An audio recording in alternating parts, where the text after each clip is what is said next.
Sən Akifə baş qoşma. Niyə Akif pisdirsiz? Akif çox yaxşı adamdır. Qızım, hər halda mən onu səndən yaxşı tanıyıram. 5 barmağım kimi tanıyıram. O adam normal adam deyil, sən ona baş qoşma. Biz Akiflə bir-birimizi sevirik. Bu yaxınlarda da evlənəcəyik. Qapı elçi gəlib. Gəlsəydi atam məni verməzdi, ona görə qaçıb gəlmişəm. Bir də ki, bundan sizə nə? Məncə sən səhv addım atmısan. Gəl mən səni qaytarım evə. Yox, mən Akifin yanında qalacaqdım. Gözlə bir dəqiqə. Gəl mən səni qaytarım evə. Akif gəlsin, el adəti ilə səni qapınızdan istəsin. Evə gedə bilmərəm, atam öldürər məni. Öldürməz, məncə atan da anan da bu dünyada ən çox səni istəyən adamdır. Onlardan başqa səni ən çox istəyən adam ola bilməz. Gəl mən səni qaytarım evə. Akif də məni istəyir, Akif məni qoruyur. Akif səni necə qoruya bilər? O adam özü normal adam deyil. Mən sizə inanmıram, yalan deyirsiniz.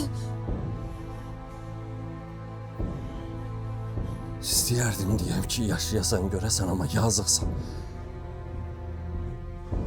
Mən evə getmirəm, Akifin yanında qalacağam.